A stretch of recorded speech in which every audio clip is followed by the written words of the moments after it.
Good morning, Susan, and welcome to today's podcast. And before we begin, I must say thank you so much for joining me before your working day even begins for a chat.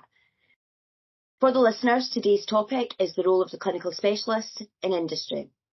My name is Ruth, and I am joined today by my fantastic colleague, Susan. A bit of background about us both. We both currently work for 3M.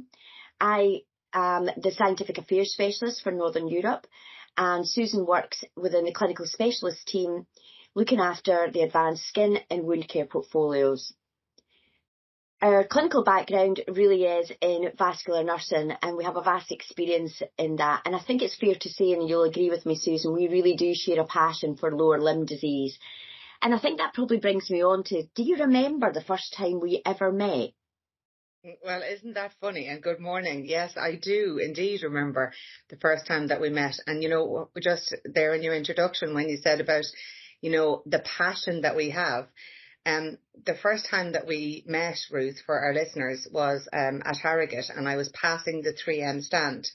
And I noticed somebody in full flow doing a demonstration on somebody's leg. And who was it? Only Ruth. So that was my first introduction to you, and sure, as they say, the rest is history.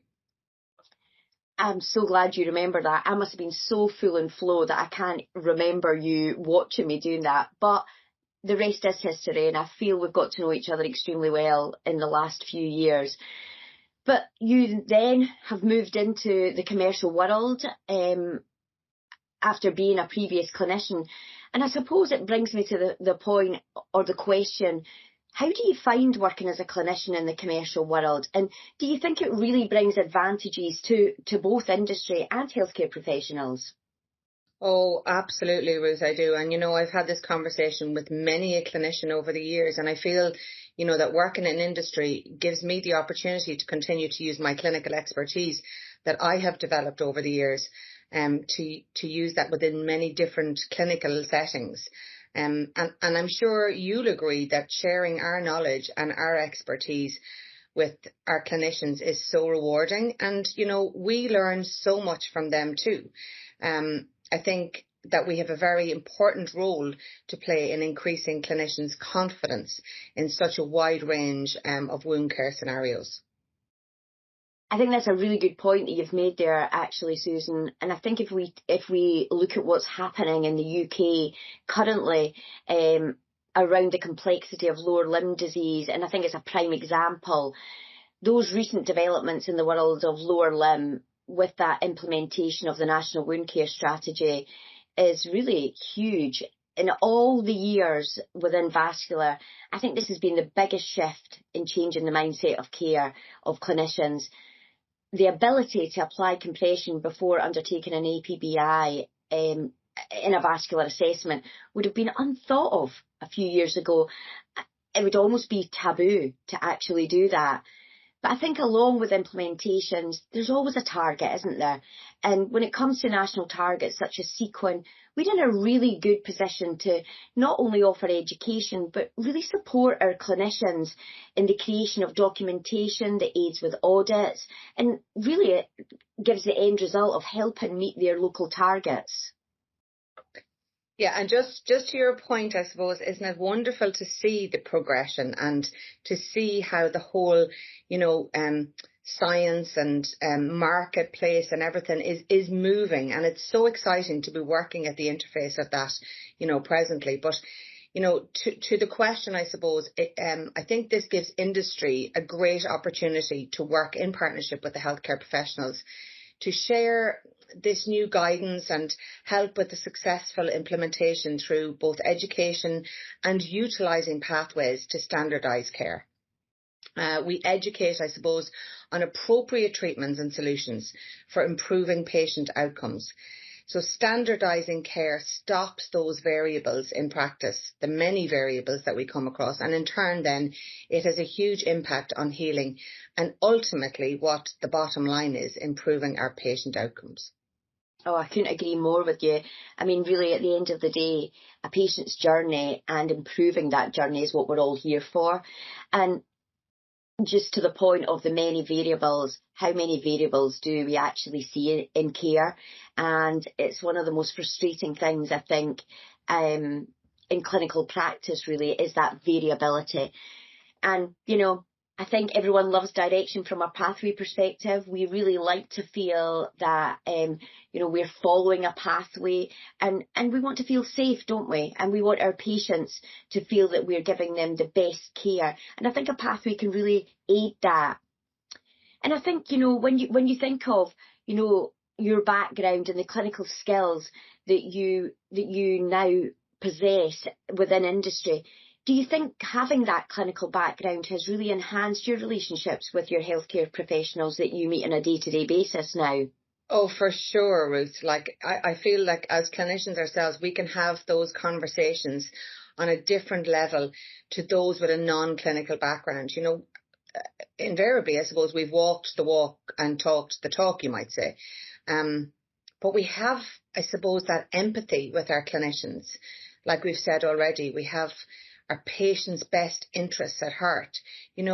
We've been there, we've walked in their shoes, we've been on the vascular units, we've been in the clinics, we know the challenges that they face, and we relate to them in such a real way. And I really feel from lots of perspectives, it's so pertinent to have that clinically relevant experience to share in this arena. Within, I suppose, our organisation, we have this philosophy: science is our pursuit, improving patient lives is our focus. And as a clinician, this makes me really proud to work for an organisation that has this ethos. I like to feel that we don't have customers, that we have more partnerships with our fellow clinicians. Oh, absolutely. And what a fantastic philosophy. Science is our pursuit, improving patient lives is our focus. I mean, I really think on parallel from a clinician to industry, that really aligns beautifully and, brings us together. And you're right, we become a partnership then. And I think improving patients' journey is huge. It's really important to us. And I think playing a part of that and improving the patient experience and looking at the potential and positive outcomes is always at the front of my mind when I'm talking to clinicians. I feel really strongly about patients having key involvement in their care.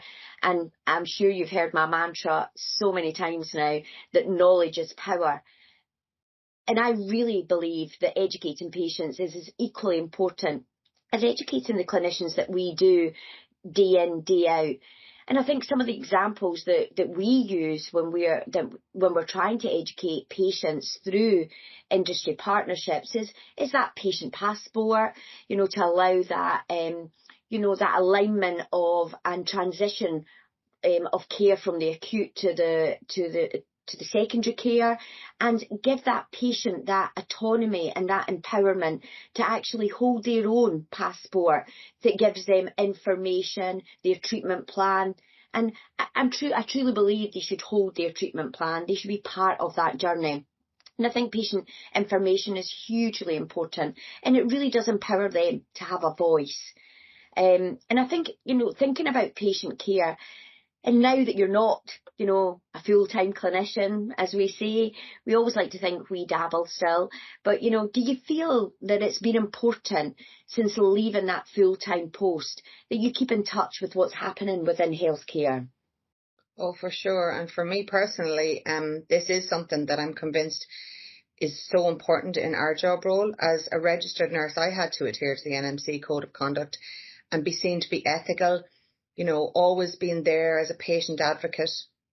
And maybe, whilst not being at the bedside necessarily, now I feel that as a clinician working in industry, we still have that duty of care to ensure that, any advice that we give is non-biased and evidence-based. Oh, absolutely. And I think, working within an industry partner that we work in at present, must be really reassuring that they have their own code and, are really proud to be one of the most ethical companies globally and have had awards around this. I think it's it's good to see that some of the aspects of our company code really do mirror some of the NMC code of conduct. You know, I'm thinking, for example, that unwavering integrity that we talk about. Yeah, for sure. You couldn't be more right. So for me, you know, the short conversation that we've had, it sounds that you have, you know, transferred your previous clinical skills and you've transferred them, you know, seamlessly really into the commercial world, and you're using them really to continue to improve patient care through education, supporting your clinicians, and actually you now have an opportunity to share best practice far wider than you did when you worked as a clinician. That is so right, and I really do believe that, and I'm sure you feel the same, Ruth. I find it just so rewarding that my job allows me to spend like my day talking about something that I love and I'm so passionate about. You know, I'm proud to share this passion and enthusiasm to ensure that our customers or our clinicians get the best possible support from industry to make sure that those patient outcomes are the outcomes that those patients deserve.